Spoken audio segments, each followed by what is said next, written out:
Hello, Lenawee County. My name is Brian Vish, and this week in Lenawee, I'm going to break down the Water Town Hall.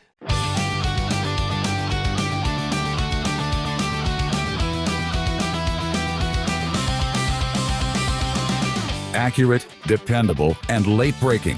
This is local and state news on WLEN, Lenawee's local news station. Adrian residents packed the Align Center recently demanding answers about the city's drinking water. For years, many have complained about the taste and smell coming from their taps, and for years, they say, those concerns have gone largely unaddressed. Officials from the City of Adrian and the Michigan Department of Environment, Great Lakes, and Energy, also known as EGLE, sat down with the public to address those complaints head on. We were there. And today, we're breaking down everything that was said, what it means for you, and what comes next for Adrian's water supply.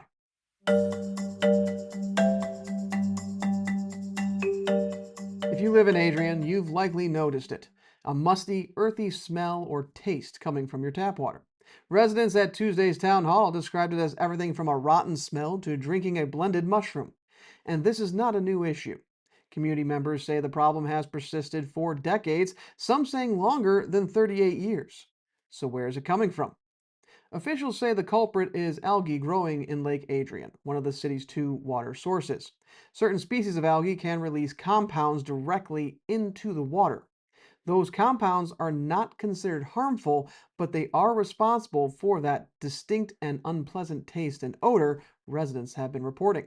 The problem is seasonal, typically peaking in the warmer summer months when algae growth accelerates. But this year, conditions were made significantly worse.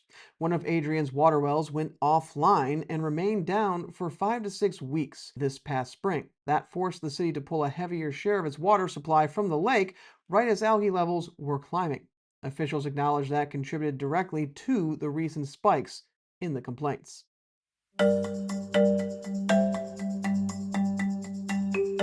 The question on every resident's mind Tuesday night was simple. Is the water safe to drink? According to both EGLE and the City of Adrian, the answer is yes. Officials say Adrian's water meets all primary federal and state drinking water standards. Every required sample has been tested, every result has been reviewed, and at no point has the city been issued a violation for exceeding a health-based limit. But here's where it gets important to understand. There are two categories of drinking water standards, primary and secondary. Primary standards are health-based and legally enforceable. Secondary standards cover aesthetics, things like taste and odor and color. The taste and smell issues residents have been experiencing fall under those secondary standards. And critically, EGLE has no legal authority to enforce secondary standards. That becomes a local decision, meaning residents have little regulatory recourse for the very complaints they've been raising for decades. Officials have also addressed concerns about toxic cyanobacteria, the kind associated with the harmful algal blooms. They say it has never been detected in Adrian's finished drinking water since testing began in 2021. For residents, that may offer some reassurance, but many at Tuesday's meeting made it clear that reassurance only goes so far when the water coming out of their tap still smells and tastes the way it does. As for how the testing is actually conducted, the city tests for taste and odor compounds at the treatment plant and at the lake intake, not at your kitchen faucet. For residents wondering whether those results reflect what they're actually experiencing at home, that's a question worth asking.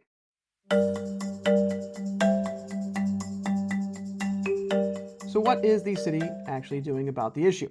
Officials pointed to several ongoing efforts Tuesday night, and to their credit, some of the work that is being done goes beyond what they're legally required to do. Twice a year, the city applies copper sulfate to Lake Adrian to help control algae growth. The next application is scheduled for around July 21st, with another to follow in September. Officials were careful to note the process is tightly regulated. They notify the state weeks in advance, apply it by boat in zones away from the water intake, and test copper levels at the intake 24 hours later. They say they have never seen an increase in copper reach the finished water supply. For residents who have heard the copper sulfate and felt uneasy, officials want you to know the chemical being used is one of the more basic options available. It's far less aggressive than others that are not permitted near drinking water sources. The city says it is also monitoring upstream on Wolf Creek, the drain that feeds Lake Adrian. testing for nitrates, E. coli, and phosphorus. Those are indicators of fertilizer and agricultural runoff, which can fuel the algal blooms at the root of this problem. For residents who have long suspected farming operations in the area are contributing to the issue, officials acknowledge that they are actively looking for that connection. Though what happens if they find it is a much more complicated question. And when it comes to water testing, the city is sending samples to a certified laboratory in Texas, not Michigan. Officials address that directly, noting the lab is fully accredited, uses accepted testing methods, and delivers results within 24 hours. That fast turnaround, they say, allows the city to react quickly when levels spike. Whether that explanation satisfies residents who want testing done closer to home is another matter entirely.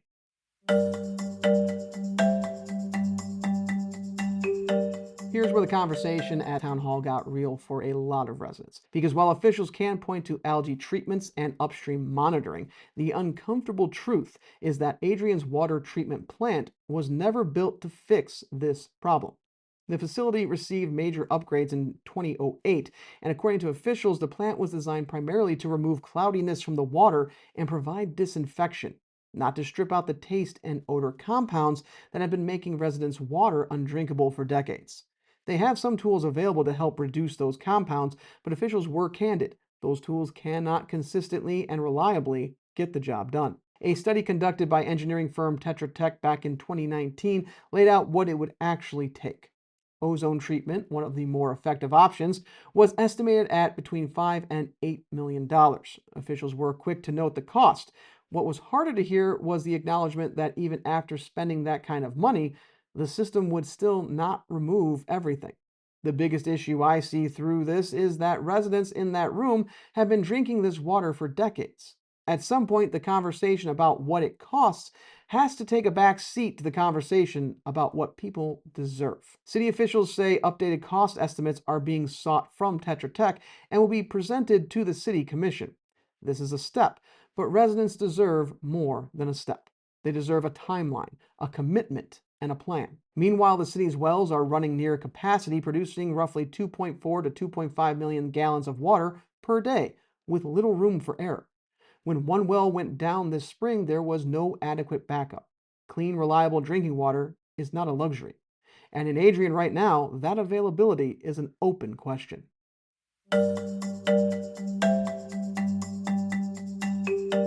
For many residents, the algae in Lake Adrian is not just a natural inconvenience. It is the downstream result of what is happening upstream. And that is a conversation that goes well beyond the city limits of Adrian. Up to 11 concentrated animal feeding operations, known as CAFOs, sit within 2 miles of the Wolf Creek drain that feeds directly into Lake Adrian. That is the same lake the city pulls drinking water from.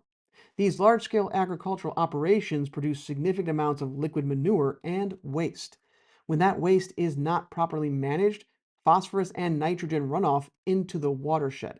And that runoff is exactly the kind of nutrient overload that fuels the algae blooms, poisoning Adrian's water supply. Scientists call it eutrophication. Community members raised this concern directly Tuesday night and were not entirely satisfied with the answers they got. EGLE acknowledged that enforcement of agricultural runoff is limited and complicated. Regulations around non-point source pollution, the kind that seeps from fields rather than flowing from a single pipe, have historically been difficult to act on. But for residents who have watched this problem persist for decades, that answer is not good enough. What officials did not mention Tuesday night is that the Michigan Supreme Court recently ruled EGLE does in fact have the authority to regulate CAFOs more aggressively. That ruling exists. That authority exists. Adrian residents breathing in the smell from their kitchen sinks every morning deserve to know whether anyone intends to use it. This is not just an Adrian problem. It is a Lenawee County problem. And right now, it is not clear that everyone with the power to act is treating it that way.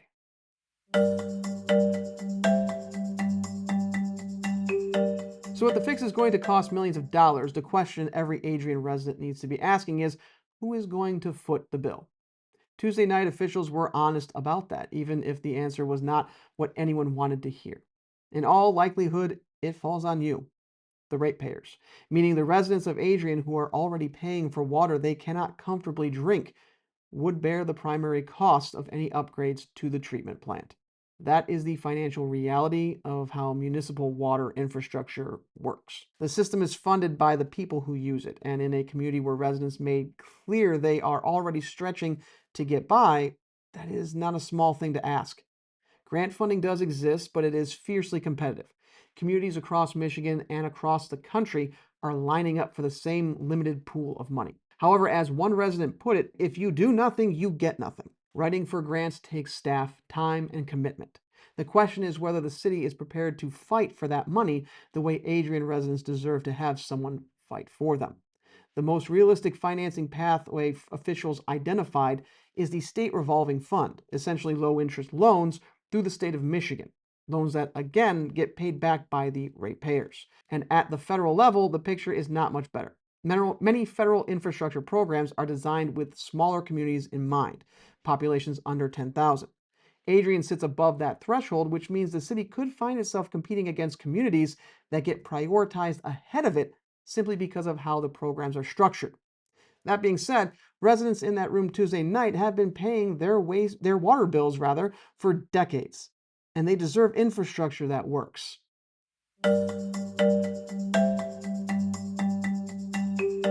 If Tuesday night made one thing clear, it is that the Adrian residents are done waiting. They showed up to that meeting not just with complaints, but with demands. And those demands were specific. First and foremost, residents want accountability and transparency. They want to know what is being tested, when it is being tested, and what those results actually mean for the water coming out of their taps, not at the plant. They want officials to stop hiding behind regulatory language and start communicating like the public servants they are supposed to be. Residents also raised the issue of independent testing. Right now, the city controls its own sampling process. EGLE acknowledged Tuesday night that split sample testing, where the state and the city sample the same location simultaneously and then send the results to separate labs, is something that could be arranged. For a community that has been spending decades being told that the water is fine, that kind of independent verification is not an unreasonable thing to ask for, and it should happen. Several residents and activists made it clear this cannot remain solely a City of Adrian problem. This is a Lenawee County problem. Multiple commissioners were in the room Tuesday night, and residents want them to be engaged, not just present. And perhaps most importantly, residents left that meeting with a call to action. Adrian activist Pat Jelanowitz, who has been fighting this issue since before COVID, put it plainly. If you do nothing, you are going to get nothing. Community organizing, grant writing, showing up, those are not optional extras. They are the only proven way to force movement on an issue that has been ignored for generations. The energy was there Tuesday night. The question is, will it remain?